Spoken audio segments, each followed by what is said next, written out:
जितने व्यापारिक बंधु होते हैं, जितने व्यापार करने वाले होते हैं, जितने व्यवसायी होते हैं, वो व्यवसाय करने वाले, व्यापार करने वाले बैंक में जाकर लॉकर लेते हैं और लॉकर में सोना चांदी रखते हैं। बोलो री जी सही है कि गलत है? अरे बोलो तो। लॉकर में रखते हैं।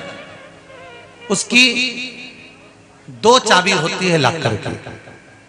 एक चाबी तुमको दे देता है बैंक वाला और एक चाबी बैंक का मैनेजर अपने पास में रख लेता है।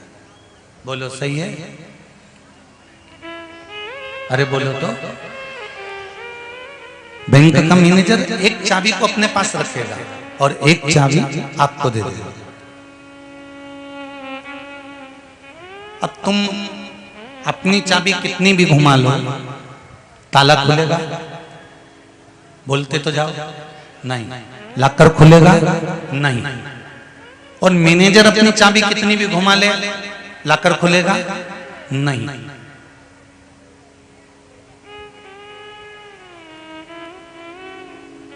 तुम अपनी चाबी लगाओ, फिर वो अपनी चाबी लगाएगा, मैनेजर अपनी चाबी लगाएगा, तब जाकर वो ताला खुल जाएगा, लॉकर खुल जाएगा। उसी तरह जैसे बैंक के लॉकर की दो चाबी होती है, उसी तरह हमारी भी दो चाबी होती है, एक कर्म की, एक भाग्य की। कर्म की चाबी तुम्हारे पास है, भाग्य की चाबी भोलेनाथ के पास है।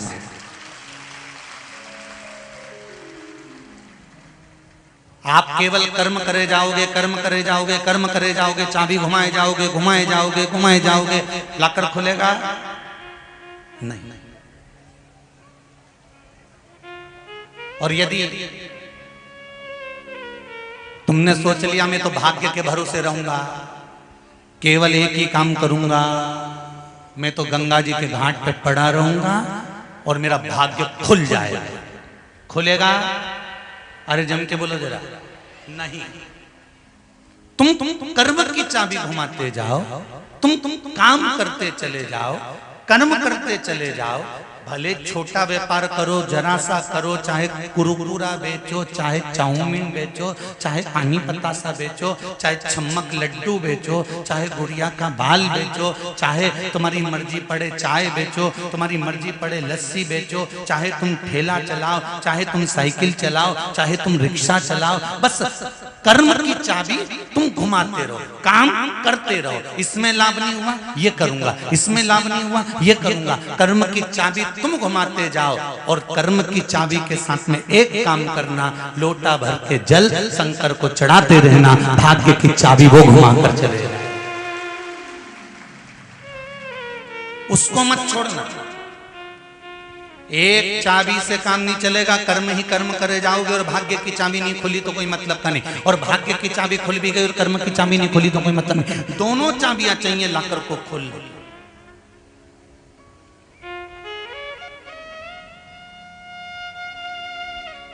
दोनों। हरि भजन बिना विश्राम, भोलेनाथ बिना उद्धार, भोलेनाथ बिना उद्धार, शंभुनाथ बिना उद्धार नहीं, हरि भजन बिना भगवान नहीं। भगवान के भजन बिना, कर्म की चाबी घुमाने के साथ में भाग्य की चाबी जरूरी है, बहुत जरूरी।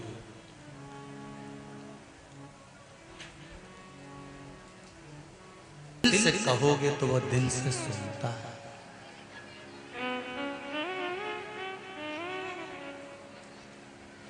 बचपन खेल में खोया, जवानी नींद भर सोया, बुढ़ापा देख कर रोया, सिराने मौत हंसती है। हमारा बचपन, हमारी जवानी, हमारी अधेड़ी, हमारा बुढ़ापा जो निकल रहा है, चुटकियों में जा रहा है, ये जो आ रहा है, अवस्था बढ़ती चली जा रही है, कहीं वो परमात्मा से हमको दूर ना कर दे।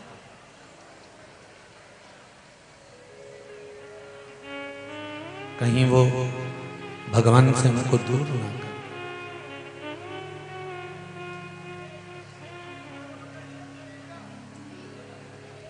जल चढ़ाने के बाद में, आज बैसाख की शिवरात्रि है, जल समर्पित किया है। जल चढ़ाने के बाद में आचमन किया थोड़ा बहुत? अरे बोलो तो जम के किया है ना?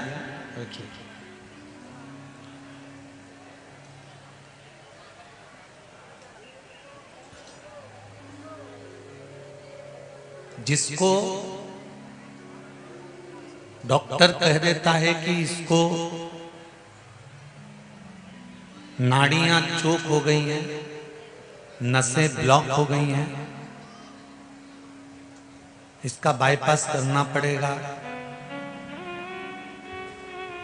रिंग डालना पड़ेगा या पाइप डालना पड़ेगा, उस व्यक्ति को ऑपरेशन कराने से पहले किसी भी शिवरात्रि पर, किसी भी शिवरात्रि पर महाराज काली तिल और लाल चंदन, इन दोनों को पीस कर घिस कर उसका उपटन बनाना, शंकर भगवान पर उसका लेपन करना चाहिए किसी भी शिवरात्रि। और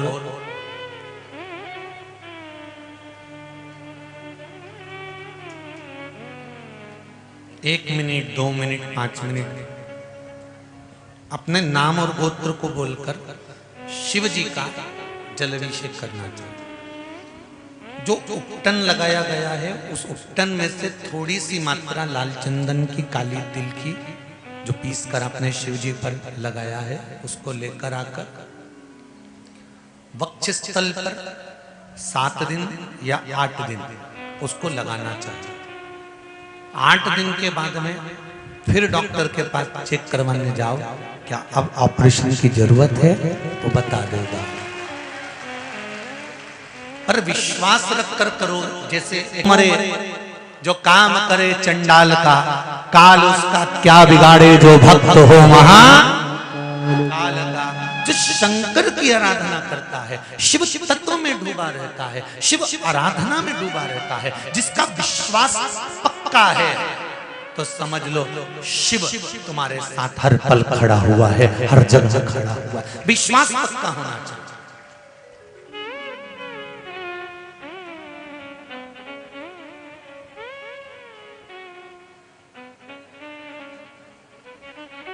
ये दुनिया के लोग जो ये बात करते हैं ना, किसी ने कुछ कर दिया हमारे ऊपर, तो किसी ने कुछ कर दिया हमारी दुकान के ऊपर, किसी ने कुछ कर दिया हमारे ऊपर, ये ऐसी बात वही करते हैं जिनको भगवान पर भरोसा नहीं होता। किसी ने कुछ कर दिया, किसी ने कुछ कर दिया। अरे भाई, जैसे धूप है, छांव है, दिन है, रात है, उसी तरह जिंदगी में, व्यापार में, तरक्की में, उन्नति में कभी सुख है तो कभी दुख है, बराबर चलते रहते। ये आप किसी से नहीं कहें कि मेरे को दुकान पर किसी ने कुछ कर दिया, व्यापार में कुछ कर दिया, किसी ने मेरे ऊपर टोना कर दिया, ये कर दिया, मैं बीमार हो गया, मेरे साथ ऐसा हो गया, मेरे साथ वैसा हो गया। कोई कुछ नहीं कर सकता।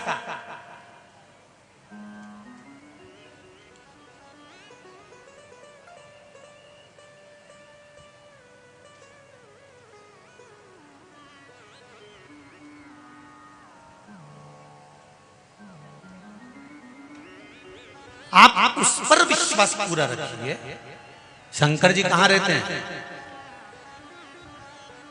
शंकर भगवान कहां रहते हैं? 2 स्थान, एक कैलाश, दूसरा शमशान। काशी भी शमशानी थी। अभी इससे पहले जब हरिद्वार की कथा कही तो उसमें कहा था काशी शमशान था जो भगवान शंकर को प्रिय था। दक्ष प्रजापति ने जो श्राप दिया था शिव जी को कि तुम्हें शमशान में रहना पड़ेगा, तो काशी में शिव रहे, काशी शमशान था। एक कैलाश पर रह रहे, दूसरा शमशान में रह रहे।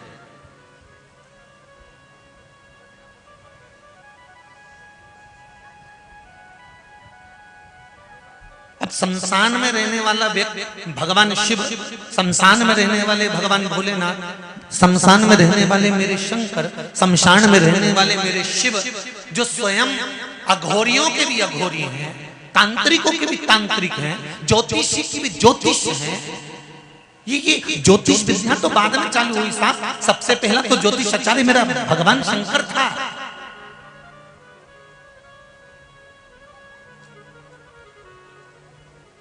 और उन्होंने ज्योतिषी कोई साधारण जगह पर नहीं करी, राम जी के दरवाजे पर जाकर कह दिया ये राम है, भगवान कृष्ण के दरवाजे पर कह दिया यशोदा रानी तेरी गोदी में जो लाला है इस पे काल मंडरा रहा है। यशोदा जी ने पूछा तुम्हें कैसे मालूम पड़ा? शंकर जी बोले मैं सब जानता हूं क्योंकि मैं ज्योतिषी। इससे बड़ा ज्योतिषी कहां मिलेगा? घड़ी उसने बनाई, पल उसने बनाया, नक्षत्र उसने बनाया, समय उसने बनाया, महीना उसने बनाया, वार उसने बनाया, तिथि उसने बनाई, सब कुछ निर्माण उसने करा।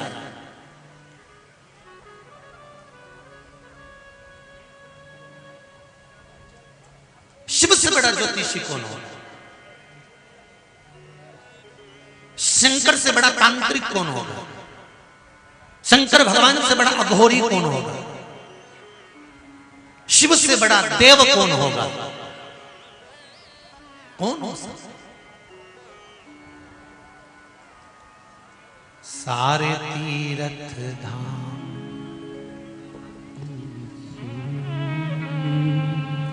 सारे तीर्थ धाम आपके चरणों में, हे भोलेनाथ प्रणाम आपके चरणों में। संपूर्ण दुनिया वास्तु शास्त्री हो, ज्योतिष आचार्य हो, तांत्रिक हो, अघोरी हो, शिव क्या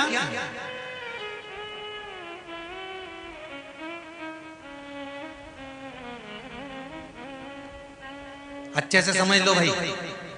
भगवान कृष्ण के यहां पर जब संतान नहीं हुई, भगवान कृष्ण के यहां पर जब औलाद नहीं हुई, संतान नहीं हुई, तब भगवान कृष्ण कहीं बैठक पे गए थे?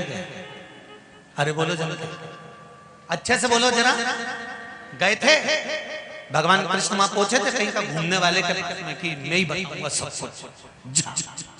और वो घूमने वाले के पास अगर भगवान कृष्ण पहुंच जाते तो कहते थे साहब मेरी 16,108 रानियां, संतान नहीं है। और घूमने वाला कह देता तेरे घर का जिसने बंधन करा कोक बांध दी, जा जा जा जा जा, इसलिए औलाद नहीं हो।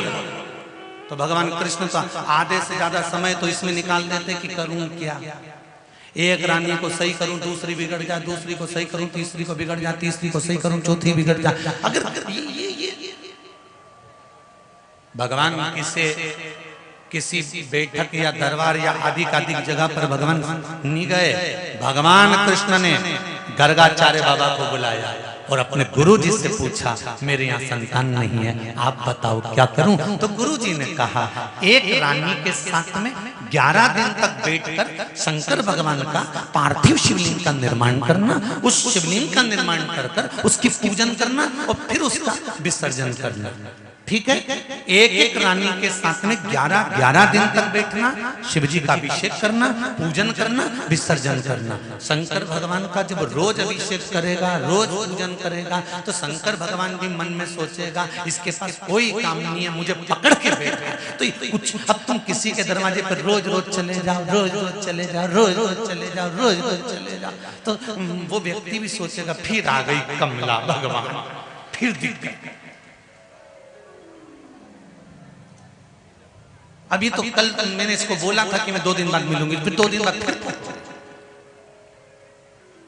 3 दिन बाद फिर पूछ। आखिरी में उसको तुमसे मिलना पड़ेगा और तुम्हारा समाधान करना पड़ेगा। ये निश्चित है, पक्का। भगवान कृष्ण एक एक रानी के साथ में 11-11 दिन तक बैठकर अभिषेक पूजन करते रहे। शिव जी प्रसन्न हो गए। शंकर भगवान प्रसन्न होकर बोले, कन्हैया किस लिए मेरी पूजन कर रहे हो? भगवान कृष्ण ने कहा, संतान के लिए। चिंता मत करो, एक एक रानी के गर्भ से तुमने 11 दिन तक मेरी पूजन करी है, इसलिए एक एक रानी के गर्भ से 11-11 संतान होगी। 10 छोरा 1 छोरी, 1,77,186 भगवान कृष्ण के घर में बच्चे हो गए शिव की कृपा से। इतने तो रतलाम में नहीं होगा। रतलाम की बात चल रही है। आज तो तुम लोग ना जाने कितने लाखों में हो, वर्णन नहीं कर सकता। 1,77,186 भगवान कृष्ण के संतान हो गई, बच्चे हो गए। जब बच्चे इतने हो गए तब भगवान कृष्ण शिव जी को धन्यवाद देते हैं कि भोलेनाथ, दुनिया के लोगों को ये प्रेरणा है, जब कोई साथ ना दे तब महादेव के चरण पकड़ लेना, वो सब कुछ दे देगा, सब दे देगा।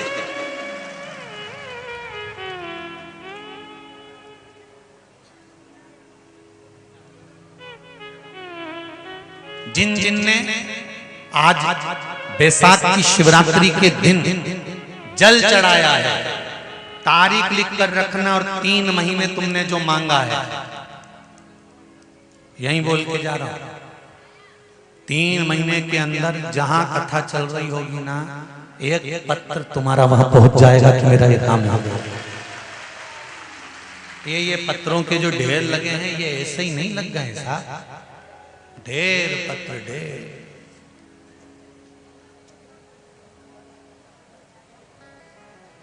और यहां शिव महापुराण में ना तो कोई विद्या होती है, ना सियोर वाले महाराज को कोई तंत्र विद्या आती है, ना कोई मंत्र विद्या आती है, ना हमको ऐसा घूमना फिरना आता है, और ना हमको ऐसा कहीं का छू करना आता है कि ऐसे छू कर दो नीचे से हंडा निकल के आ जाए, और ऐसा हंडा निकालने वाला कहीं का मिल जाए तो मेरे घर भी भेज दीजिए।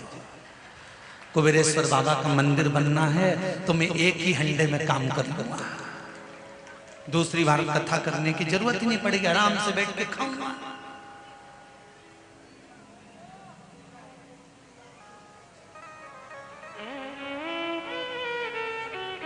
ना हम तंत्र जानते हैं, ना हम मंत्र जानते हैं, ना हम साधना जानते हैं, हम तो केवल इतना जानते हैं, श्री शिवाय नमस्तुभ्यं।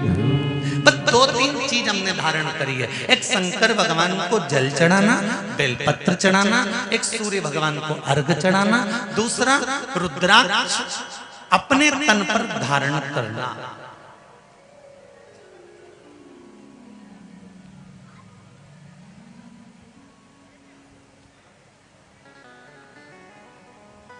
जब मन में अशांति हो, रुद्राक्ष को पानी में गला लिया, जल पी लेना।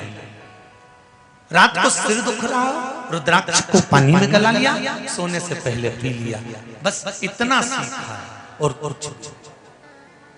और जिस दिन कोई मानसिक चिंता, टेंशन सामने आए, उस दिन अकेले बैठकर रुद्राक्ष की माला हाथ में रखकर, जपा ना जपा हथेली में भी रखकर उस शंकर को याद कर लिया कि तेरे भरोसे पर जिंदगी चल रही है, तू नहीं संभालेगा, कौन संभालेगा?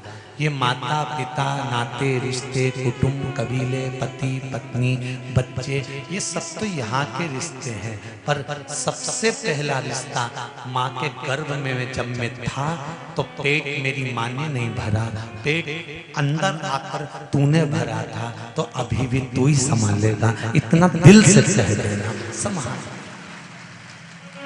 माता के गर्भ में जब हम उल्टे लटके हुए थे, हमारी दोनों मुष्टिकाएं बंद थी, उल्टे लटके थे, तब कौन भोजन दे रहा था, कौन पानी पिला रहा था, कौन संभाल रहा था?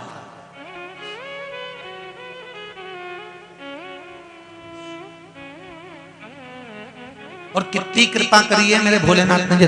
ये तो देखो, तुमको भिखारी नहीं बनाया, नहीं तो कटोरा लेके कहीं इनका इंदौर के 3 बत्ती 4 बत्ती पे खड़े मिलते। धन्यवाद दो उसको, अच्छे माता पिता के गर्भ से जन्म दिया है, अच्छे घर में जन्म दिया है, अच्छे कुल में जन्म दिया है, अच्छी पत्नी मिली, अच्छा पति मिला, अच्छे बच्चे मिले, पूरा शरीर मिला, एक भी डिपार्टमेंट गड़बड़ नहीं दिया, सब पूरा पूरा दिया। ये तेरी कृपा है। और सबसे बड़ी कृपा तूने ये करी कि भारत की भूमि पर जन्म दिया, इससे बढ़कर कुछ। और इससे बड़ी कृपा एक कर दी कि मुझे सनातनी धर्म में पैदा कर दिया, मुझे गलत धर्म नहीं। जिस सनातन धर्म के अंदर एक मछली को भी पूजा जाता है, जिस सनातन धर्म के अंदर एक मछली को भी कष्ट नहीं दिया जाता।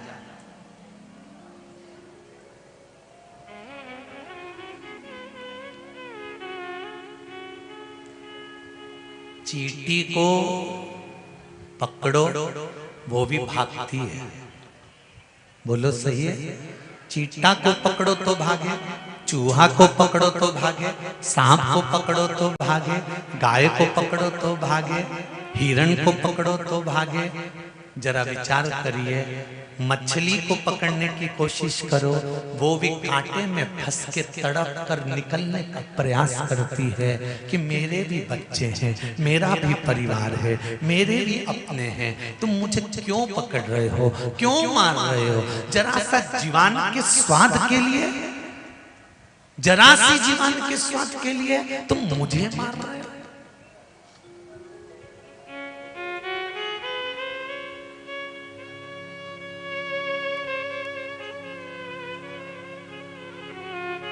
क्यों? किसी को कष्ट देना सनातन धर्म में नहीं लिखा। सनातन धर्म में तो एक बात लिखी है कि सर्वे भवन्तु सुखी, कोई दुखी ना। हे पुराण परमात्मा विश्व बने धर्मात्मा, एक यही बस प्रार्थना, एक यही बस प्रार्थना। हे पूर्ण परमात्मा विश्व बने धर्मात्मा, एक यही बस प्रार्थना, एक यही बस। दुखी ना हो कोई आत्मा, एक यही बस प्रार्थना, सुखी रहे सब आत्मा। हे पूर्ण परमात्मा। बस भगवान से यही निवेदन कर सकते हैं कि सब सुखी रहे।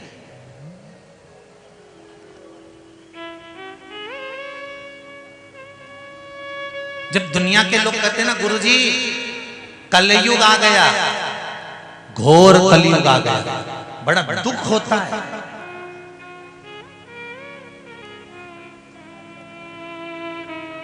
क्यों?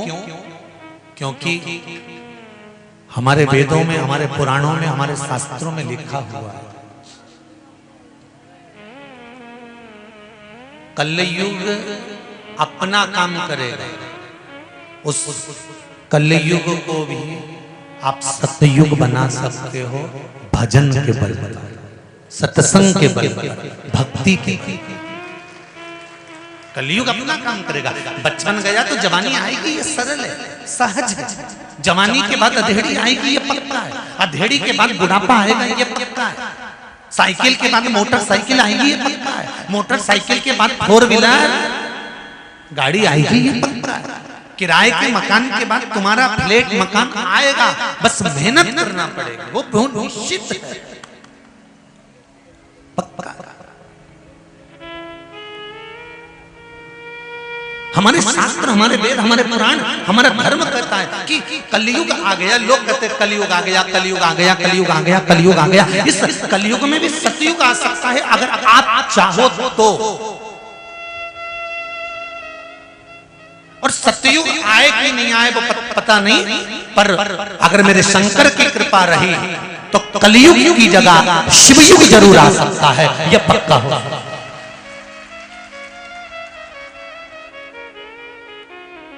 एक नए युग का निर्माण है शंकर की शिव महापुराण की कथा। आने वाले समय में आपको नहीं कहना पड़ेगा कि कलयुग चल रहा है, क्या कहोगे?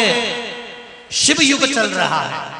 मंदिर मंदिर में भीड़ लगी पड़ी हुई है, लोग जल लेकर जा रहे हैं, दिया जला रहे हैं, पशुपति व्रत कर रहे हैं, शंकर के मंदिर को देखकर प्रसन्न हो रहे हैं, उसकी चौखट को देखकर आनंद उत्पन्न कर रहे हैं। कोई जाता है मंदिर में झाड़ू लगा जाता है, कोई जाता है शिव मंदिर में पोछा लगा जाता है, कोई जाता है शंकर जी के सामने से निकल कर जाता है तो थोड़ा इस्माइल देकर चले जाता है, कोई जाते जाते मस्तक झुका देता है, कोई जाते जाते हर हर महादेव कह देता है। सबके मुख पर श्री शिवाय नमस्तुभ्यम है, कोई नमः शिवाय कह रहा है, कोई पंचाक्षर मंत्र कर रहा है, कोई रुद्राक्ष गले में धारण कर रहा है।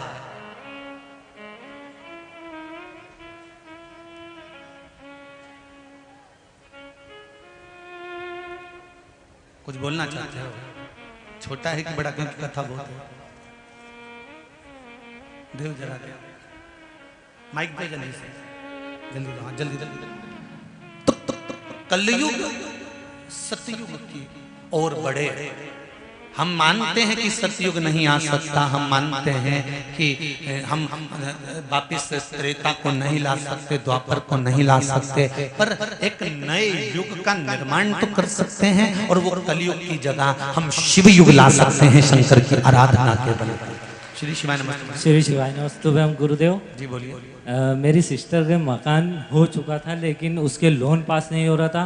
जब आपने बताया टीवी पे कि पशुपतिनाथ व्रत करना है, तो उसने जैसे ही पशुपतिनाथ व्रत दूसरा ही करा और तीसरे में ऑर्डर आ गया कि आपका लोन पास हो चुका, मकान सब कुछ फ्री हो चुका है। जय हो बाबा की। श्री शिवाय नमस्ते। बैठिए, यही शिव की कृपा। तो अब कोई तुमसे कहे कि नहीं कलयुग चल रहा है, तो तुम दिल से कह सकते हो कौन सा युग चल रहा है? जम के बोलो जरा, शिव युग चल रहा है, कलयुग नहीं।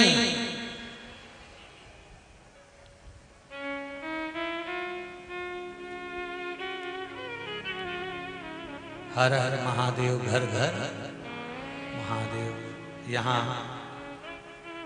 ये दो तीन चीजें याद कर लेना, हर हर महादेव, घर घर महादेव।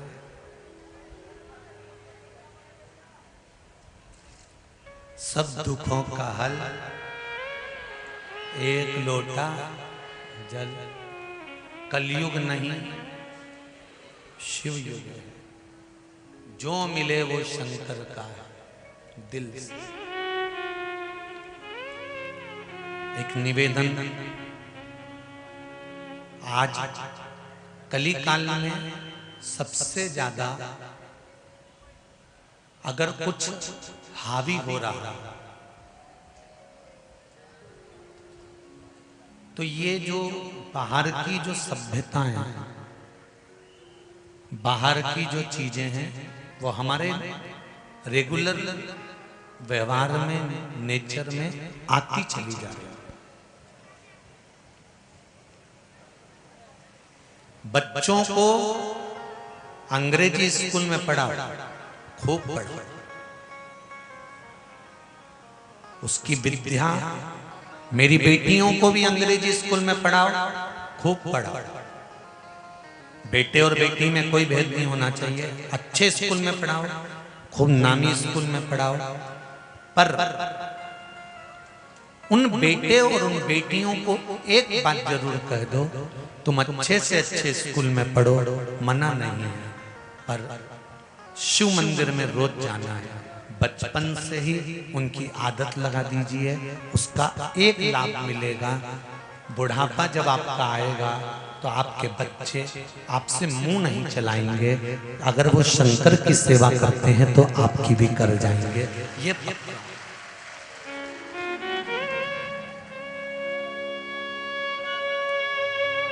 इस पूरे पंडाल में और बाहर जितने खड़े हुए धूप में इधर उधर पीछे आगे राइट लेफ्ट जितने भी खड़े, मुझे विश्वास है कि यहाँ 70 से ऊपर वाले तो कम ही है, 60 से ऊपर वाले कम हैं। जितने यहाँ पर बैठे दिख रहे होंगे ना, ये सब 60 के अंदर के होंगे, मतलब अभी इनका बुढ़ापा नहीं आया। कितने बैठे हो रहे 60 के अंदर वाले? जरा हाथ उठाओ तो। 60 के अंदर वाले, 60 के ऊपर वाले मत उठा जो, तुम्हें तो भगवान ही उठाएगा फिर, तुम काहे उठावा। तो 60 के अंदर वाले उठाओ, जरा उठा लिए? हाँ बहुत बढ़िया, हर हर रख लो रख लो। अब 60 के ऊपर वाले उठाओ जरा। हाँ नहीं ठीक है, तुम लोग भी आए हो, एक बात तो है। तो अब जितने 60 के ऊपर वाले बैठे हैं ना और जितने 60 के अंदर वाले बैठे हैं, तुम एक बात इन 60 से ऊपर वालों से सीखिए कि तुम आए और ये आए। ये 60 के ऊपर वाले जो यहाँ आए, इनके गोड़ा में, इनकी कमर में, इनकी पीठ में कितना कष्ट रहता होगा।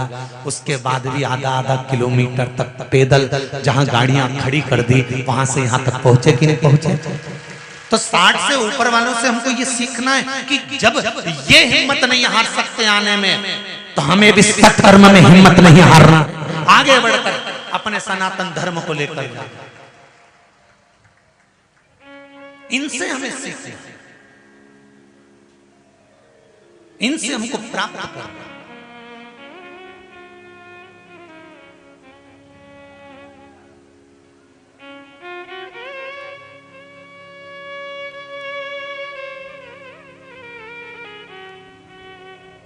महाराज शिव कथा कर रहे, भगवान शंकर का स्मरण कर रहा है, शिव भक्ति कर रहे हैं कि आपके द्वारा किया गया एक लोटा जल समर्पित, एक चावल का दाना समर्पित, या किसी भाव से आप जो भगवान शिव की आराधना करते हो उसका फल आपको मिलेगा,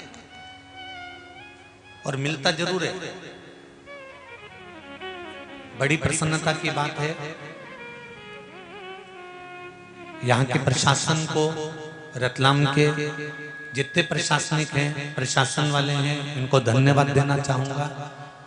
नेतागणों को भी धन्यवाद देना चाहूंगा कि इस व्यासपीठ ने कहा था कि वो तालाब पूरा स्वच्छ और सुंदर बनाने का प्रयास करो, और वहां कार्य प्रारंभ होना चालू हो गया है। उसके लिए बहुत बहुत धन्यवाद, बहुत बहुत धन्यवाद। शिव कृपा से, शंकर की दया से, उदारता से, अगर कथा का लाभ आपने लिया है तो हमको यही खुशी है कि आपने कुछ उसको करने का प्रयास करा और उसको करना प्रारंभ करा। सुख इसी को कहते हैं। शिव पुराण कह रही है भगवान शंकर शमशान में निवास करते हैं, कैलाश पर निवास करते हैं। शमशान में रहने का कारण उनका केवल इतना है कि तेरे कैलाश का मतलब है कि शीतलता में रहना, और शमशान में रहना मतलब अंत समय में रहना। माता की जो कोख होती है, माता का जो गर्भ होता है, माता के जो गोद होती है, वो शीतलता का अनुभव कराती है। तो तुम्हारे जन्म के समय पर भी शंकर है और तुम्हारे मृत्यु के समय पर भी शंकर है। चालू जहां से हुए वहां से लेके अंत तक कोई दूसरा नहीं, केवल शिव ही, शंकर, केवल शिव।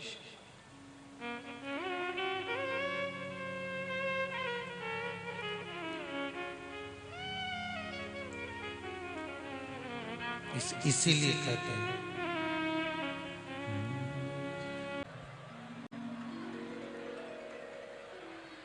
शिव की कृपा है, शंकर की दया, शंकर की उदारता। और जब तक शिव कृपा नहीं होती तब तक कुछ सुख मिलता ही नहीं। कि सारे तीर्थ धाम आपके चरणों में, हे भोलेनाथ प्रणाम आपके चरणों में। सब कुछ मेरे शंकर भगवान के पावन चरणारविंद में है। जीवन का सारा सुख मेरे भगवान के चरण। श्री साथ में बोलिए, साथ में बोलिए। श्री शिवाय नमस्तुभ्यं। श्री शिवाय नमस्तुभ्यं। श्री शिवाय नमस्तुभ्यं। श्री शिवाय नमस्तुभ्यं। श्री शिवाय नमस्तुभ्यं। शिव जो करेगा वो श्रेष्ठ करेगा।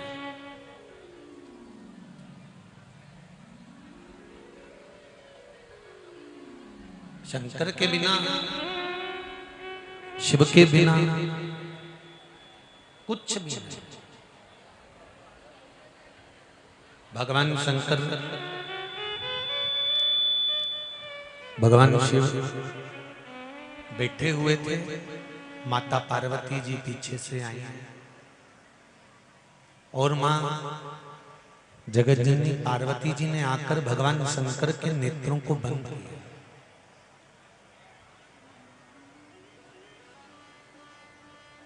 जब शिव जी के नेत्र माता पार्वती जी ने बंद करे, पीछे से आकर जैसे ही नेत्र शंकर भगवान के बंद किए, तब शिव जी के नेत्र से एक अश्रु नीचे गिर गया, जिससे अंधकासुर की उत्पत्ति हो गई।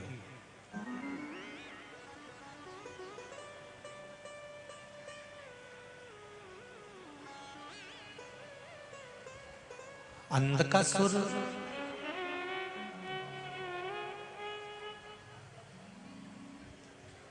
जिसको भगवान शिव जी ने कहा कि इसको ले जाकर समुद्र में फेंक दो, ये श्रेष्ठ नहीं है।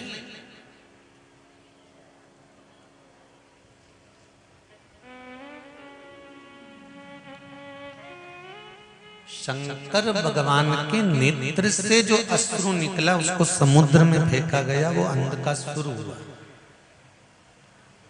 कुछ कुछ अपने शरीर में से भी क्रोध, अभिमान, अहम,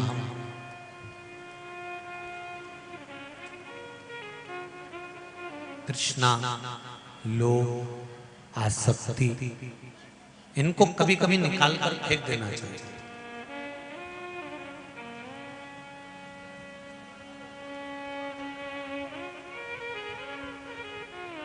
एक व्यक्ति ने एक पत्र लिखा है, वो पत्र कक्ष में है।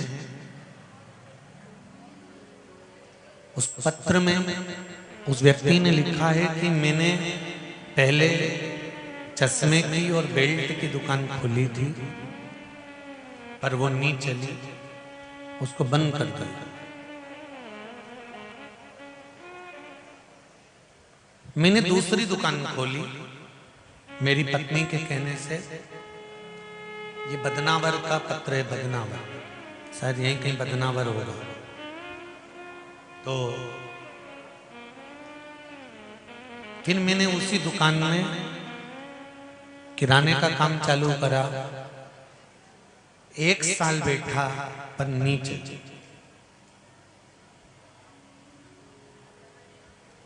मैं जो भी काम करता हूं वो होता ही नहीं है, चलता ही नहीं है।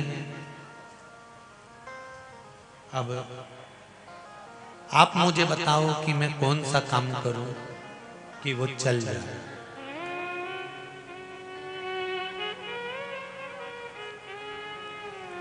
मेरा तो इतना सा निवेदन है, जिसने प्रश्न किया है उसको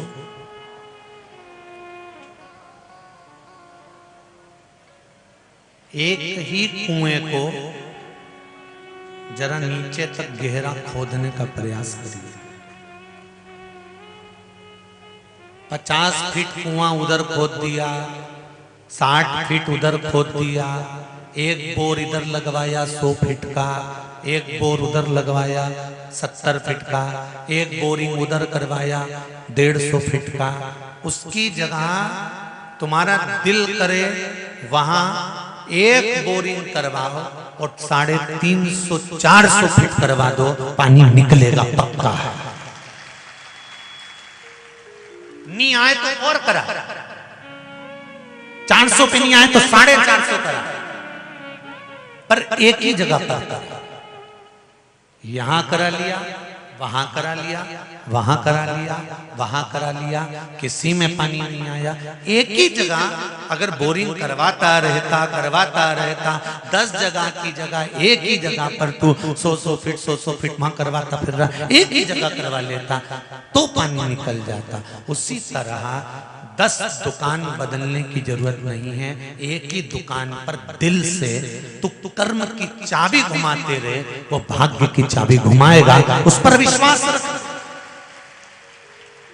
हारना नहीं।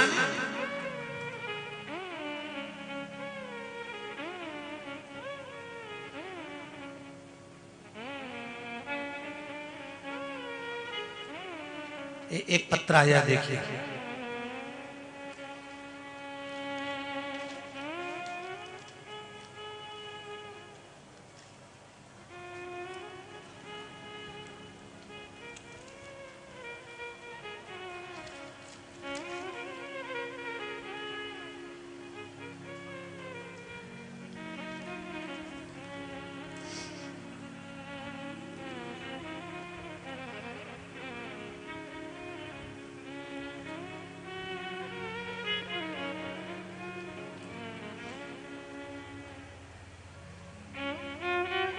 मेरा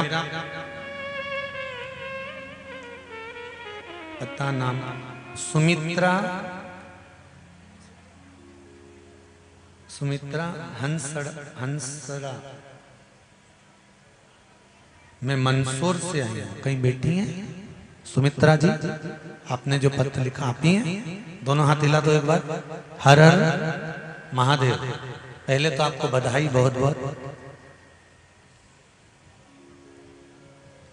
गुरुदेव, पशुपति व्रत और आपके द्वारा बताए गए उपाय का क्या लाभ होता है? 1 लोटे जल का, चावल का दाना, चंदन का पानी का क्या फल है? गुरुजी, मेरे बेटे की नौकरी नहीं लग रही थी, मैं हर तरह से हार गई। बेटा भी हताश होकर बैठ गया। उसने कहा, माँ इतनी पढ़ाई करने के बाद, ये सब कुछ करने के बाद तो नौकरी नहीं मिल रही, अब क्या करें? घर में पड़ा रिया, बहुत तकलीफ में आ गए।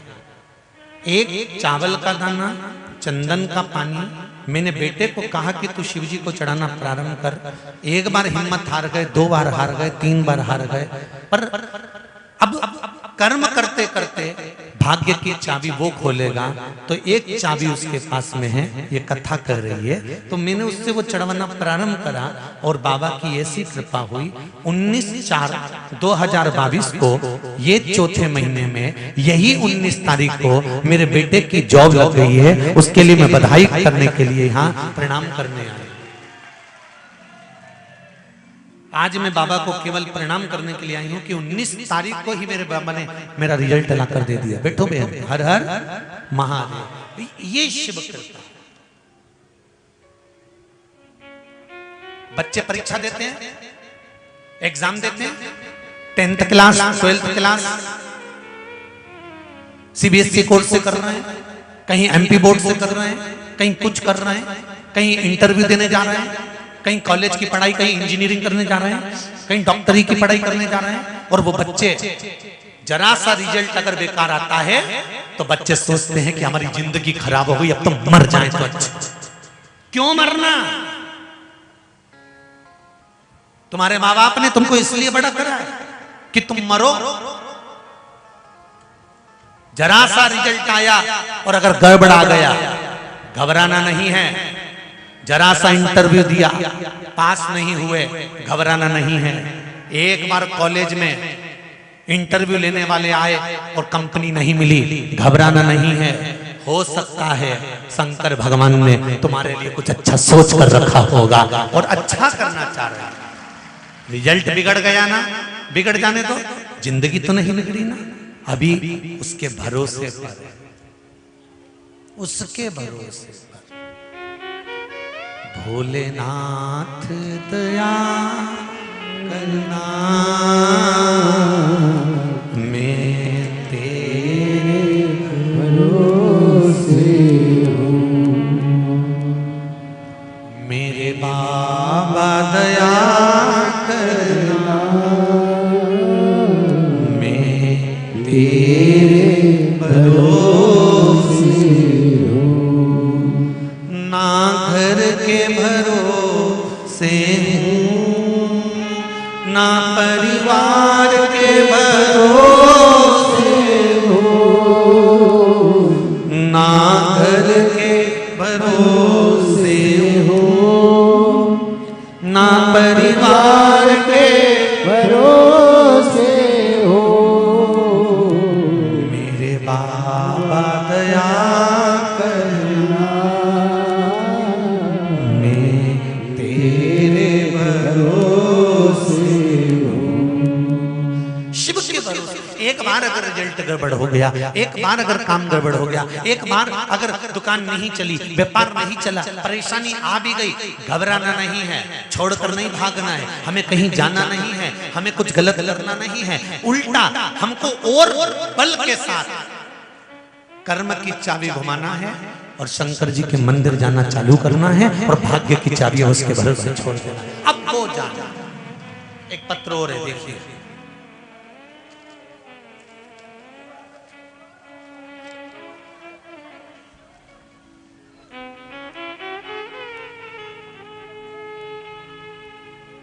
रोहित सिंह पवार, नया गांव, राजगढ़, रतलाम।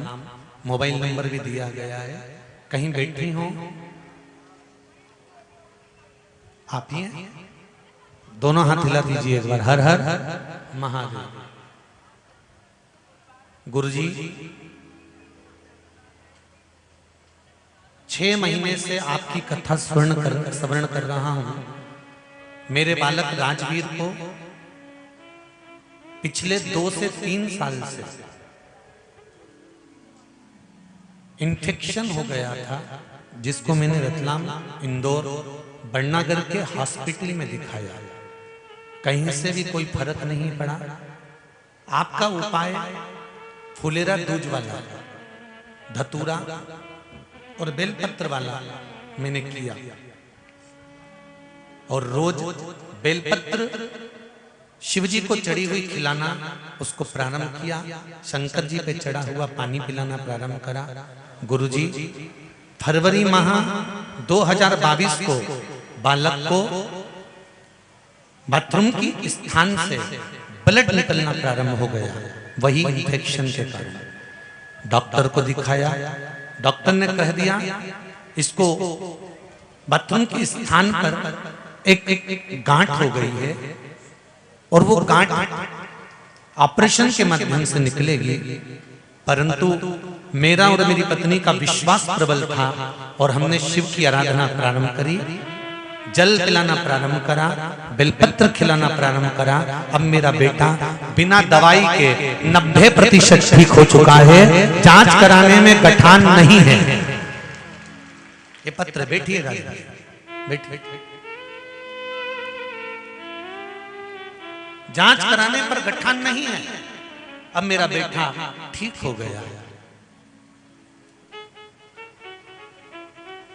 ये शिव कृपा। फोटो भी भेजा है बच्चे।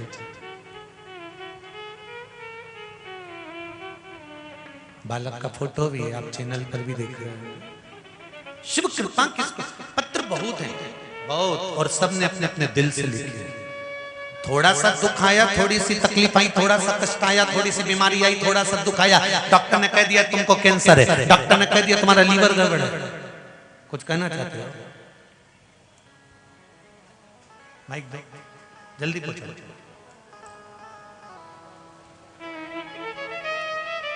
डॉक्टर ने कह दिया लीवर गड़बड़ हो गया, किडनी गड़बड़ हो गई, कैंसर हो गया, ये मैं हम मानते हैं डॉक्टर है और वो बोल रहे हैं कि ये हो गया, पर वो अपना इलाज कर रहे हैं, वो दवाई दे रहे हैं, वो गोली दे रहे हैं, वो ऑपरेशन कर रहे हैं, वो कर्म की चाबी वो घुमा रहे हैं। पर एक चाबी तुम भगवान के भरोसे पर भी तो रखो, भोलेनाथ दया करना मैं तेरे भरोसे हूं। हाँ बहन बोलिए जी। गुरुदेव आपके चरणों में शत नमन करती हूँ। श्री शिवाय नमस्ते। कहाँ से आए? मैं रतलाम टाटा नगर से हूँ। शुभ नाम? रानी आशीष राठौड़ जी बोलिए। मुझे किडनी के अंदर पथरी बताई थी डॉक्टर ने जी, मुझे बोला था 3 महीने आपको टैबलेट लेनी पड़ेगी, और मैंने 3 महीने टैबलेट नहीं लेके भगवान के पशुपतिनाथ के व्रत करने का सोचा, और बिना पूजा करे ही मैंने पहला सोमवार करा और दूसरे सोमवार में दर्द कम हो गया। 5 सोमवार पूरे होने के बाद मैंने सोनोग्राफी कराई, मेरी रिपोर्ट नॉर्मल आई। जय हो काशी विश्वनाथ भगवान की जय। आपके चरणों में फिर नमन करती हूँ गुरुदेव। शिव कृपा, बाबा की कृपा बनी रहे। बिराजी हर हर महादेव। और केवल एक यही बहन नहीं, इस पूरे पंडाल में ना जाने कितने बैठे होंगे जिनके हृदय की बात वो कहना चाहते हैं। बीच में भैया भी खड़े हुए, ऐसे कई बैठे हुए हैं जो अपने हृदय की बात, दिल की बात कहना चाहते हैं कि बाबा ने कृपा करी है। बैठ जाओ भैया, बहुत सारे हो, बैठिए बैठिए। शिव कृपा है, शंकर की उदार, शिव करुणा सागर। भोलेनाथ दया करना मेरे भरोसे हूं, शंभुनाथ दया करना मैं तेरे भरोसे हूं। शिव की कृपा। कथा बहुत रह गई है बाबू। देव देव माइक में जल्दी देव देव। आप भी कहना चाहते हैं? जल्दी दो जरा।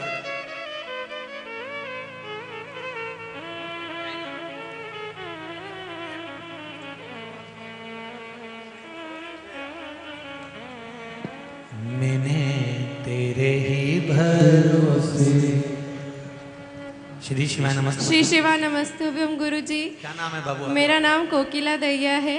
कहाँ से आए हुए हैं? मैं रतलाम काटजू नगर से हूँ। जी। आज आप बोल रहे हैं कि मैं तेरे भरोसे, भोलेनाथ के भरोसे ही आज सुबह से मेरे बेटे का रिजल्ट का इंतजार कर रही थी। 10th क्लास में है। मुझे विश्वास नहीं था, पर उसने बेलपत्री का उपाय किया था और वो आज पास हो गया है। बधाई हो। आज ही रिजल्ट आया है क्या? आज ही रिजल्ट आया, और मम्मी का, वो मेरी मम्मी के यहाँ पे है और मैं मेरी सासू जी के साथ यहाँ बैठी हूँ। मेरे दोनों बच्चे घर पे है, ससुर जी घर पे है, और मेरे पति देव आशीष दैया आपकी सेवा में 7 दिन से यहीं लगे हुए हैं, सब काम छोड़ के। श्री शिवाय नमस्ते। बहुत आप लोगों को दिल की बात कहना, एक कथा दिल की बात ही रख लेंगे, तुम चिंता मत करो। चालू करो ना। बाबा की कृपा हो, शिव की उदारता, शिव तत्व को जाना, भगवान शंकर को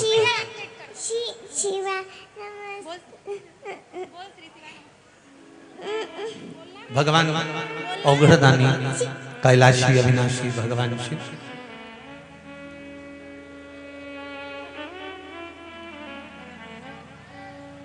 मैं तेरे भरोसे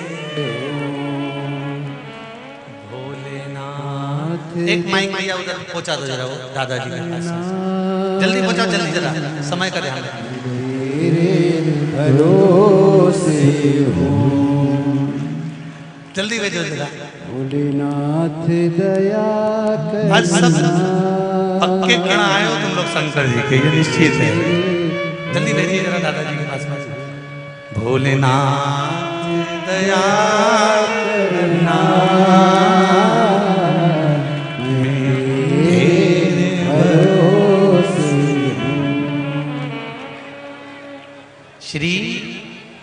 सब लोग बोलो साथ में, श्री शिवाय। जी दादाजी बोलिए, कहाँ से आए हैं? हर हर महादेव, हर हर महादेव। कहाँ से आए, कहाँ से आए हुए आप? मैं सर, मैं पवन राठौर जावरा महावीर कॉम्प्लेक्स से आया हूँ गुरुदेव। और मेरे बच्चे की शादी में 5 साल से भटक रहा था जी। और जिस लड़की को मैंने पहली बार फोन करा उनके पापा मम्मी को जी। उनने कोई सही जवाब नहीं दिया जी। उसके बाद मैंने सब जगह से थक गया, आपकी कथा सुनना चालू कर दी थी मैंने जी। फिर आपके भगवान के भरोसे कथा सुनना चालू कर दिया। और किस्मत से ये हुआ कि एक बार फिर उसका बायोडाटा आया तो मैंने उन्हीं के पापा मम्मी से फिर बात करी और उन्होंने बोला कि ठीक है हम लड़का देखने आएंगे जी। तो गुरुदेव ऐसी कृपा हुई, उनको लड़का पसंद आ गया और हमारे लड़के को बुलाया कि आप भी आ जाओ साथ में। जय हो, पक्का हो गया बाबा की कृपा। और गुरुदेव वो हम लड़के को ले गए, रिश्ता भी हो गया और अभी 19 फरवरी को शादी भी हो गई गुरुदेव आपके आशीर्वाद से। सबको भेज और आपका पत्र भी दिया है सर, मैंने आपको पत्र भी दिया है। शंभू बैठिए। एक रुद्राक्ष की मैं आपके रुद्राक्ष पुराण का चमत्कार बताता हूँ सर। एक रुद्राक्ष का चमत्कार बताता हूँ मैं। बोलिए। मैं जीवन में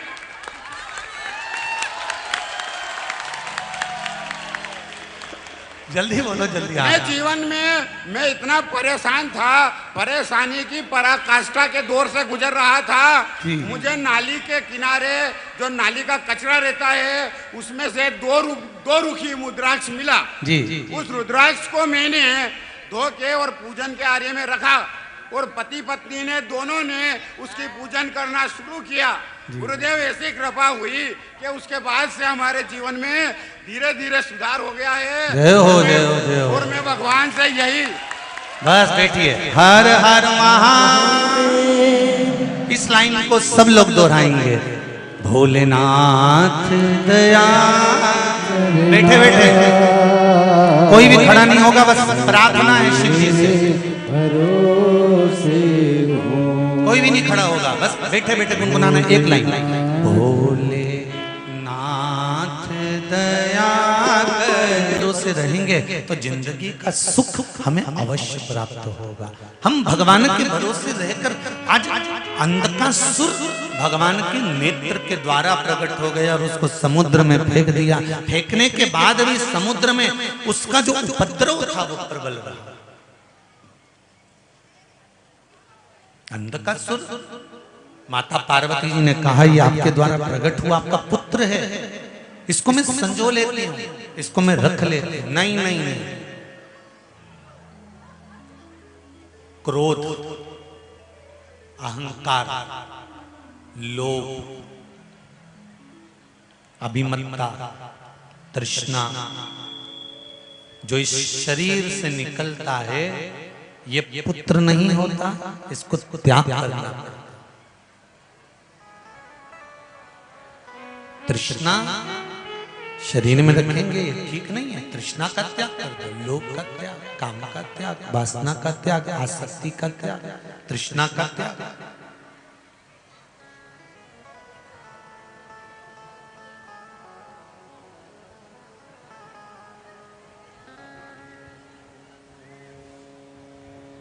ये आसक्ति का त्याग। अभी ये कथा तो आज विराम हो जाएगी। 3 तारीख से नर्मदापुरम जिले में, होशंगाबाद जिले में, सेमली हरचन में, गल्ला मंडी प्रागण्य के अंतर्गत सम्मुख में मन नर्मदा शिव महापुराण की कथा। जैसे बैसाख के महीने में बैसाख शिवरात्रि शिव पुराण कथा का महत्तम सुनने को मिला, उसी तरह बैसाख के महीने में आप नर्मदा जी नहाने जाओ ना जाओ, पर मां नर्मदा की पूरा चरित्र कि माता नर्मदा जी की सास ने क्या कहा, 3 प्रश्न माता नर्मदा जी की सासू ने नर्मदा जी के सामने रखे थे। 3 प्रश्न।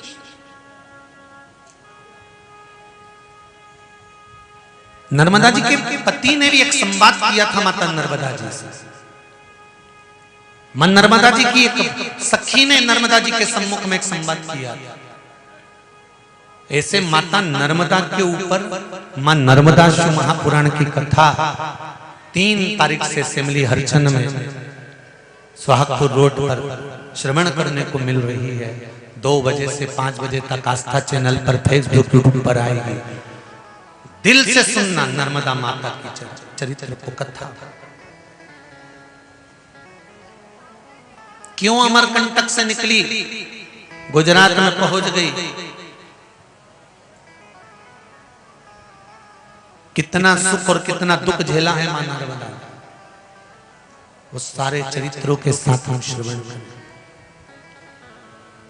और जितने नर्मदा तट पर रहने वाले हैं, नर्मदापुरम के आसपास के जितने लोग रहने वाले हैं, सबसे निवेदन है, मौका मिले रोज नर्मदा जी की आप डुबकी लगाते हो। एक बार शिव महापुराण, नर्मदा शिव महापुराण में आकर बैठकर कथा की डुबकी लगाकर अपने जीवन को सार्थक बनाइए।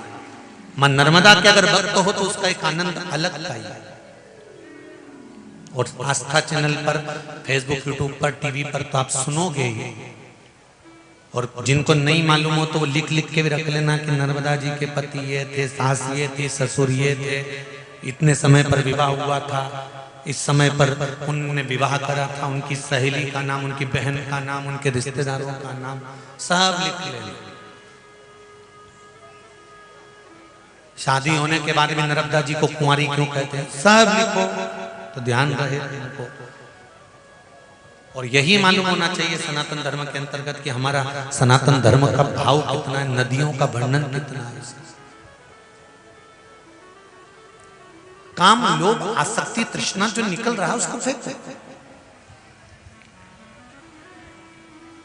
अब अंधकासुर हिरण्याक्ष ने झेल लिया। हिरण्याक्ष ने अंधकासुर को अपने पास रखा, उसको बड़ा करा, भगवान का वरह अवतार हुआ, हिरण्याक्ष के प्राण छूटे, अंधकासुर अकेला रह गया। अंधकासुर को राजसत्ता मिल गई। राजसत्ता मिलने के बाद अंधकासुर क्रोध में आकर एक दिन भगवान ब्रह्मा जी का तप करने के लिए गए।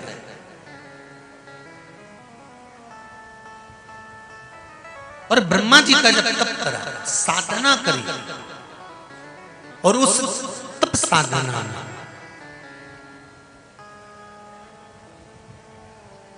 कई लोग हमसे कहते हैं, गुरुजी आप ये उपाय बताते हो और उपाय में आप कहते हो कि ये करोगे तो इससे ये मिल जाएगा, ये करोगे तो ये मिल जाएगा, परंतु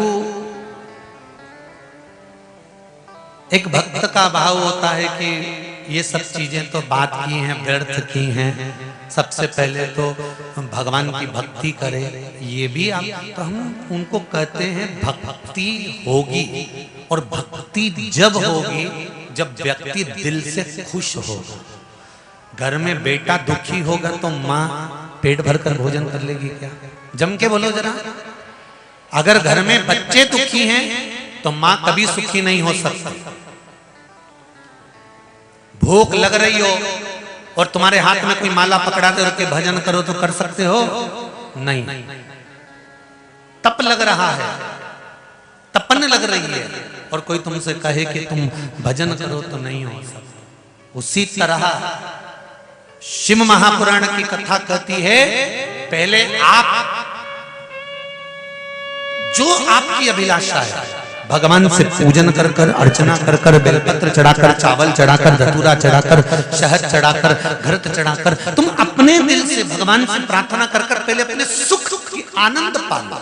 उसके बाद जब तुम पूर्ण रूप से सुखी हो जाओगे, आनंदित हो जाओगे, हृदय चित्त जब तुम्हारा आनंदित हो जाएगा, हृदय में जब सुख की अनुभूति हो जाएगी, तब आप रूप, आपका मन भगवान शंकर की भक्ति में लग ही जाएगा। फिर वो मन भटकेगा नहीं, फिर वो नहीं भटकेगा।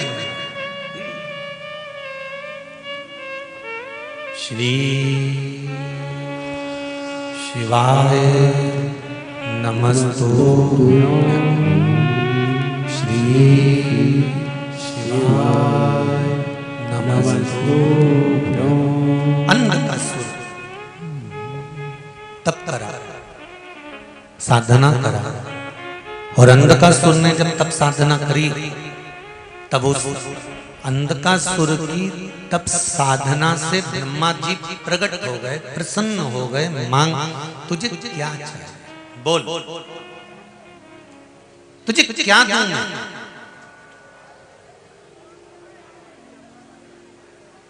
क्या प्रदान करूं मैं तुझको, क्या दिया जाए तुझको?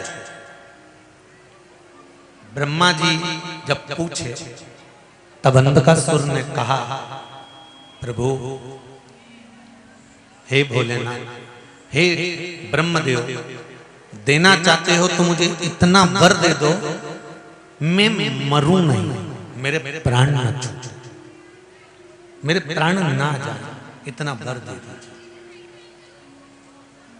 मुझे। अगर देना चाहते हो तो बस इतना आशीर्वाद, इतना आप मुझे वर दे दो। ब्रह्मा जी ने कहा, ऐसा नहीं हो सकता कि तुम मरोगे नहीं, मरना तो निश्चित है, प्राण तो छूटेंगे ही, प्राण तो जाएंगे ही, क्योंकि आया है सो जाएगा, राजा रंग फकीर, ये आया है जाएगा। ये नहीं है कि तुम जाओगे और कोई नहीं जाएगा, ऐसा नहीं, सबको जाना है। कलकत्ता में कहा था ना, वहीं मिलेंगे। 47वें दिन आता है ना कि जब मृत्यु होती है, और मृत्यु होने का जब 47वां दिन रहता है तो बेतरनी पर खड़े मिलते हो। आज एक और प्रसन्नता की बात है, हरियाणा में, पंजाब में जितना सत्तू बना था वो सत्तू 2 दिन में बिक गया और सत्तू नहीं बचा, उसका पत्र आया। धन्य है आप लोग। देखिए, बोलने का मौका सबको देंगे, पर थोड़ा सा आप लोग बैठ जाइए भैया।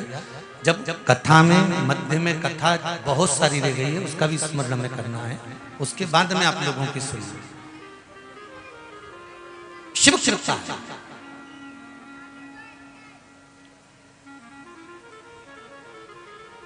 और एक निवेदन आप लोगों से भी है, अमावस्या आ रही है, पूर्णिमा आ रही है, नवमी आ रही है, बैसाख की तीज आ रही है, अक्षय तृतीया। सत्तू का प्रयोग अवश्य करना, करोगे ना? उसका दान अवश्य करना। कोई आए उसको थोड़ा सा सत्तू अवश्य खिलाना। 3 चीजें होती हैं सत्तू में, गेहूं, चने की दाल, जौ, इनको गलाया जाता है। रात भर गलाने के बाद इसको फिर सेका जाता है, सेक कर पिसाया जाता है, फिर उसका प्रयोग किया जाता है। महाराज, चाहे फिर उसको घोल कर आप शक्कर के साथ, गुड़ के साथ, नमक के साथ, जीरे के साथ, पुदीना के साथ, जिसके साथ तुम्हें खाना है वो तुम्हारे ऊपर, पर दान करना सत्तू का जरूर है। एक चुटकी मात्र भी अगर सत्तू आपने दान किया है बैसाख महीने में, उसका फल जरूर मिलेगा, जरूर प्राप्त। हमने भी विचार करा है, जितने लोग ऑनलाइन दान कर रहे हैं, दान सहयोग राशि अकाउंट में डाल रहे हैं या सहयोग दे रहे हैं, तो अमावस्या, नवमी और पूर्णिमा को भी कुबेरेश्वर धाम में जितने भी भगत आते हैं उनको सत्तू का ही प्रसाद वितरण किया जाएगा। जो लोग दान दे रहे हैं उनके सहयोग से ही ये क्रम किया जाएगा। प्रयास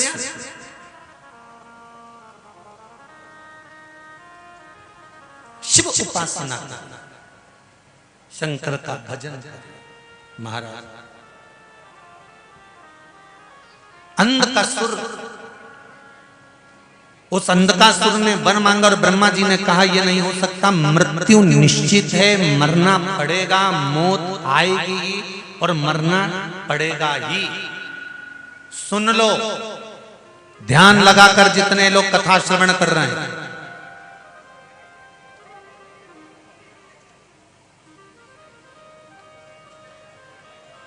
जोड़ जोड़ कर मर जाओगे, आखिरी में यहीं छोड़ जाओगे। केवल जो दान तुमने करा, जो धर्म तुमने करा, यहाँ रोड पर प्याऊ लगाकर पानी पिलाया, शरबत पिलाया, लोगों को गर्मी में छाया दी, कुछ खिलाया, बैसाख के महीने में जो तुमने पुण्य करा, भजन करा, सत्कर्म करा, ये कभी समाप्त होने वाला नहीं है। ये अजर और अमर हो, अजर अमर।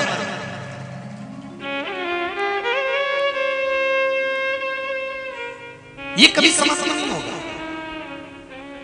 दूसरा जगह पर दिया गया ना, दूसरी जगह पर किया गया सत्कर्म समाप्त हो सकता है, पर शंकर को किया गया धर्म, शंकर भगवान को किया गया दान, शंकर के लिए, शंकर के भक्तों के लिए किया गया सत्कर्म कभी समाप्त नहीं, वो अजर और अमर।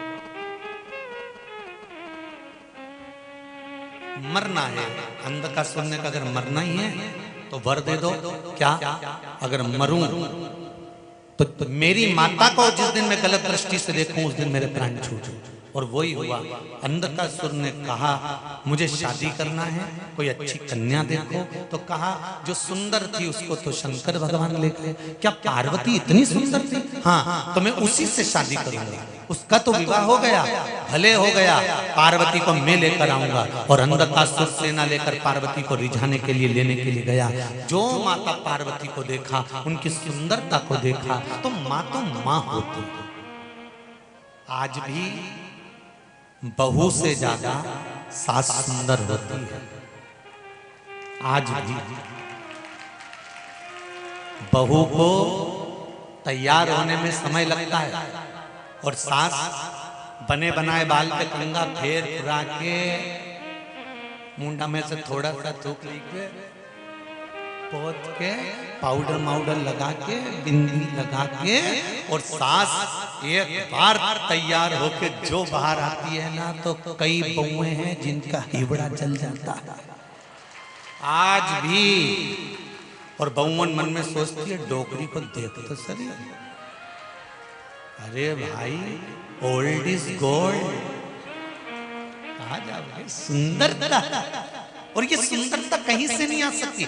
ब्यूटी पार्लर की सुंदरता, क्रीम की चमक, पार्लर की चमक 15 दिन, 20 दिन, 1 महीना, 2 महीना रहती है, पर भजन की चमक, सत्संग की चमक, शिव महापुराण की चमक जिंदगी भर रहती है। आपके भजन की चमक कभी समाप्त नहीं हो सकती। आप भजन करो। कई कई बूढ़ी बूढ़ी माताएं जब मंदिर से आती है ना, और मुंह में पान भी नहीं खाए तो भी इसके होठ लाल दिखते हैं। साड़ी साधारण सी पहनी, बस सिर पे पल्लू ले लेगी, आंखों में थोड़ा सा सुरमा लगा है, बिंदी बड़ी सारी कुंकू की लगी है, ऐसी। और माताओं को ना जाने क्या हो जाता, बिंदी लगाने में क्यों शर्माती है। माथे पर जब कुंकू की गोल बिंदी बड़ी सारी जब माताओं के चेहरे पर लगी होती है ना, तो आधा तो देखने वाला इनको देख के बिंदी में फंसा रह जाता है कि इतनी सुंदरता, उसकी बिंदी में इतनी सुंदरता होती है, पर ना जाने ये तो इतनी बड़ी लगा है।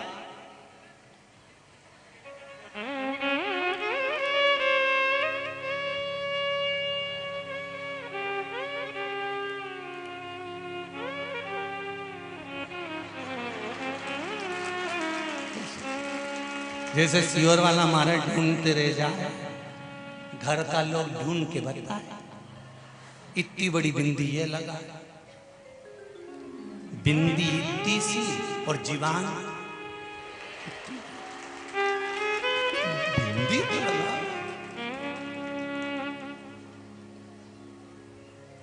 कल कोई पूछा था गुरुजी, सुहागन लेडीज की तो पहचान हो जाती है कि गले में मंगलसूत्र दिखे, मांग भरी दिखे, हाथ में चूड़ा दिखे, ये सुहागन लेडीज दिख जाए कि ये शादीशुदा है।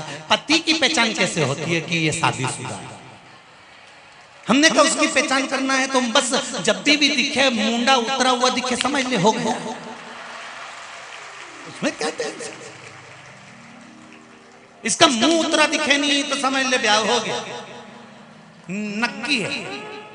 इसको जगदम्बा मिल गई चंद्र घंटा, ये प्रतिदिन और रोज सुबह शाम आरती उतारती है, जय जगदीश।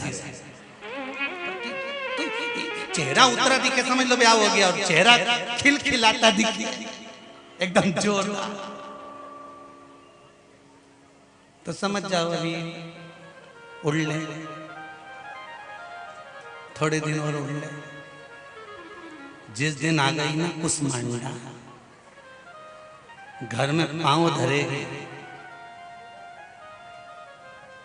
एक एक फोन लगा के पूछती रहेगी कहाँ हो, कहाँ हो, कहाँ हो, कहाँ हो। एक दिन मुंडा से निकल जाए मसान में,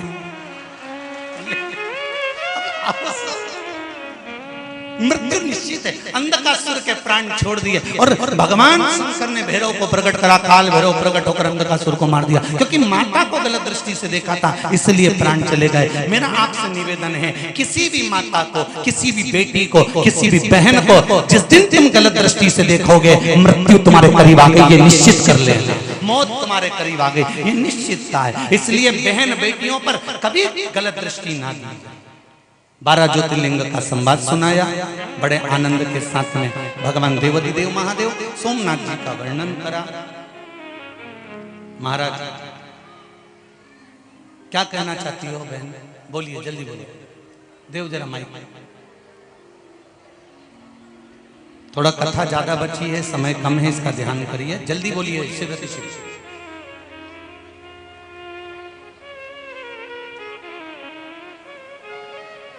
हेलो। श्री शिवाय नमस्ते।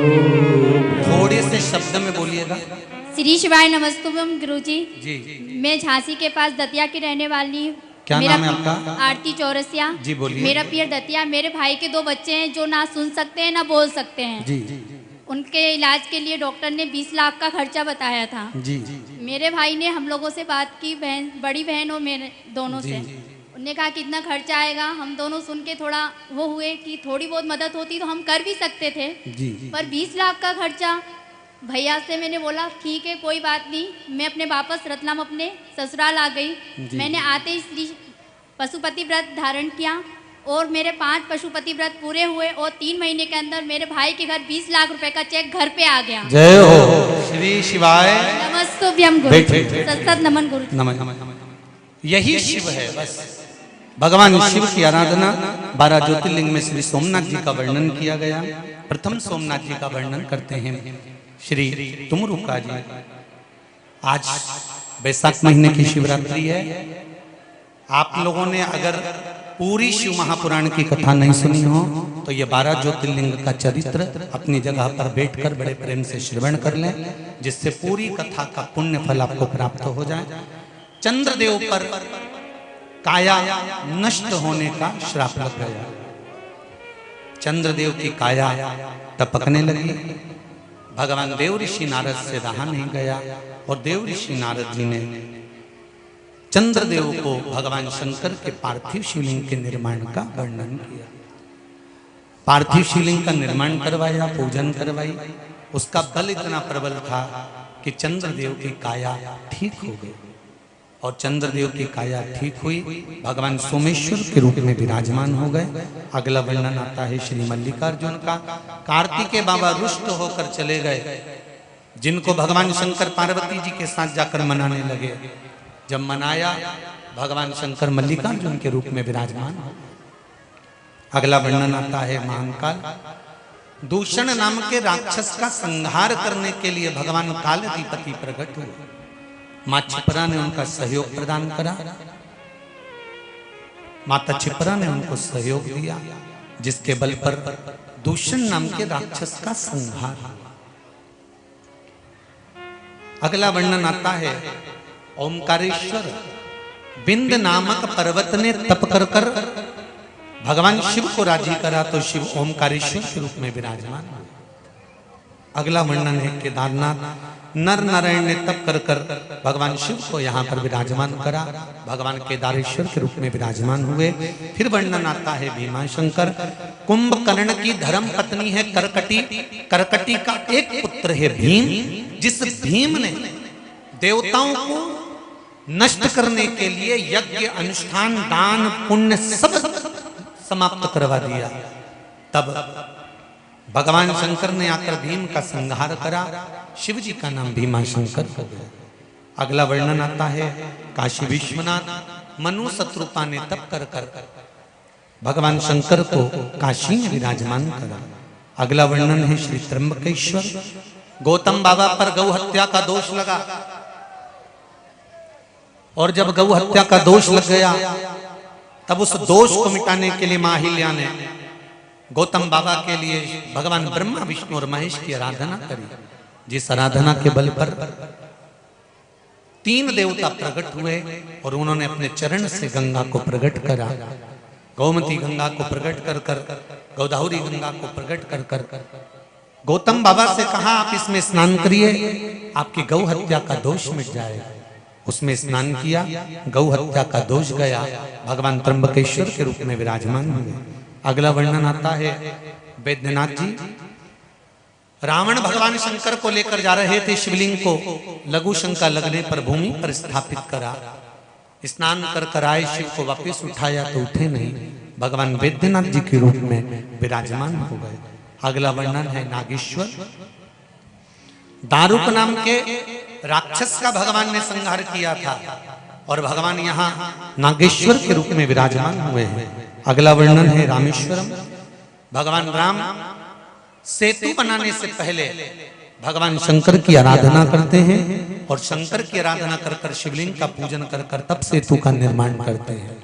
शिव महापुराण की कथा कहती है, जब मेरे राम जी कुछ काम चालू कर रहे हैं, तैयारी कर रहे हैं, तो सबसे पहले उन्होंने शंकर भगवान के शिवलिंग का निर्माण कर कर पूजन करी है। आप भी अगर कोई कार्य का निर्माण करने जा रहे हैं, कोई कार्य करने जा रहे हैं, तो पहले जो आपके नजदीक में शिव मंदिर हो उसमें जाकर प्रार्थना करिए, 1 लोटा जल समर्पित करिए, तो शंकर आपके भी कार्य सफल कर देंगे। सारे दुख का हल जल भगवान रामेश्वर के रूप में विराजमान हुए। अगला वर्णन आता है कृष्णेश्वर।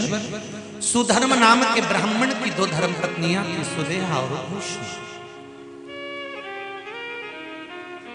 घुष्मा के यहाँ संतान हुई, सुदेहा के यहाँ संतान नहीं। और सुदेहा के यहाँ जब संतान नहीं तो घुष्मा के गर्भ से जो बच्चा हुआ, सुधर्म ने कहा कि इस बच्चे को तुम सुदेहा को दे दो। सुदेहा को दिया। सुदेहा ने पाल पोस कर बड़ा करा।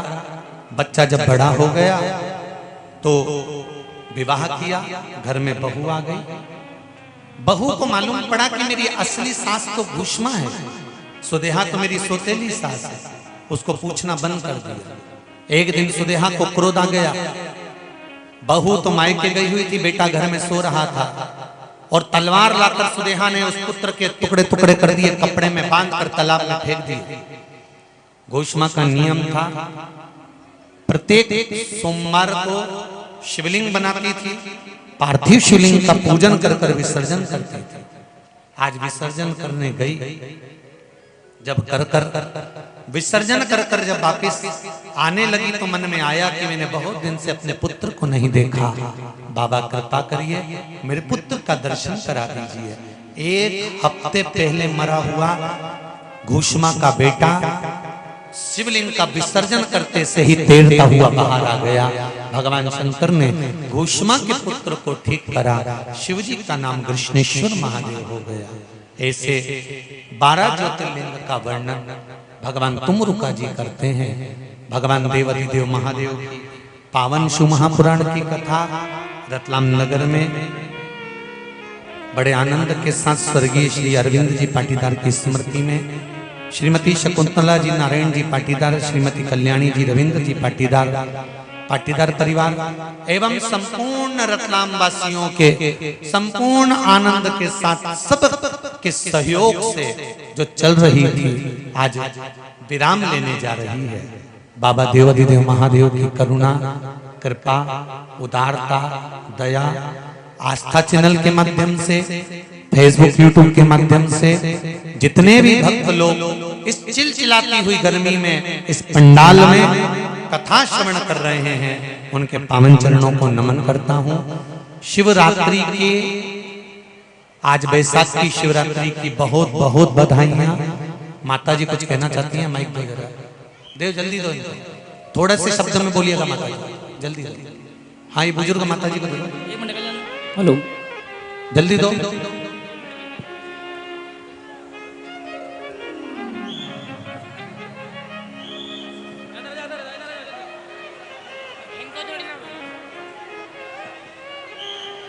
शिवाय नमस्तु गुरुदेव। श्री शिवाय नमस्तु गुरुजी को उनको दीजिए, उनको। कहाँ पहुंच गया माइक? इधर बुजुर्ग माता जी को दीजिए, वो बहुत दूर से चल के अंदर आई हैं, कुछ कहना चाहते हैं। हाँ जल्दी दो। हाँ गुरुजी, आपको बारंबार मैं आपको नमन है मेरा। और मैं 20 साल से परेशान थी मकान में, पर आपकी दया से मेरे कथा सुनने से अब मेरा मकान भी बन गया है। और उसका 5 में बृहस्पतिवार का सोमवार किया, 6ठे सोमवार मुहूर्त निकल गया, 7वें का मुहूर्त हो गया। गुरुजी मैं आपको बारंबार नमस्कार। मैंने देखा माँ बहुत दूर से सबको इधर उधर करती करती आगे आई हो बोलने के लिए। बधाई आपको नूतन मकान की। बस आप सबसे निवेदन है, एक लोटा जल सारी समस्या का हल। आप शिव की आराधना करते रहे, भगवान शंकर का गुणगान गाते रहे। मेरा बाबा आपकी झोलियां खुशियों से भरता रहेगा। सारी समितियों द्वारा